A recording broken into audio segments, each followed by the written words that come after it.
വലിയവനായ ദൈവത്തിൻ്റെ ധന്യനാമത്തിൽ എല്ലാവർക്കും ഒരിക്കൽ കൂടി സ്നേഹവന്ദനങ്ങളെ അറിയിക്കുന്നു. ഇന്ന് നമ്മൾ അപ്പോസ്തല പ്രവൃത്തി 4-ാം അധ്യായത്തിൻ്റെ 12-ാമത്തെ വാക്യം വായിക്കുന്നു. മറ്റൊരുത്തനിലും രക്ഷ ഇല്ല. നാം രക്ഷിക്കപ്പെടുവാൻ ആകാശത്തിൻ കീഴിൽ മനുഷ്യരുടെ ഇടയിൽ നൽകപ്പെട്ട വേറെ ഒരു നാമവും ഇല്ല. അപ്പോസ്തല പ്രവൃത്തി 4-ാം അധ്യായത്തിൻ്റെ 12-ാമത്തെ ഈ വാക്യം നമുക്കെല്ലാവർക്കും സുപരിചിതമായ വാക്യമാണ്.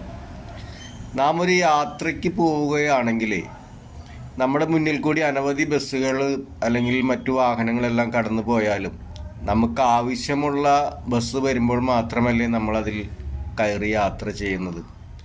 ആത്മീയ ജീവിതത്തിലും അപ്രകാരം നമ്മളെ ലക്ഷ്യത്തിലെത്തുവാൻ കഴിയുന്ന വാഹനത്തിൽ യാത്ര ചെയ്യുവാൻ നാം ഇതുവരെ ശ്രമിച്ചിട്ടുണ്ടോ? മറ്റൊരുത്തനിലും രക്ഷ ഇല്ല എന്ന് വചനം ആകാശത്തിൻ കീഴിൽ, വചനത്തിൻ്റെ ശക്തി നോക്കും, ആകാശത്തിൻ കീഴിൽ മനുഷ്യരുടെ ഇടയിൽ നൽകപ്പെട്ട വേറൊരു നാമവും ഇല്ല എന്ന് പറയുമ്പോൾ നാം ഇപ്പോഴും മറ്റു മധ്യസ്ഥന്മാരുടെ പിന്നാലെ പോയിക്കൊണ്ടിരിക്കുകയാണ്. ചിന്തിച്ച് നോക്കുക. യേശുക്രിസ്തുവിൽ സ്നേഹപൂർവ്വം.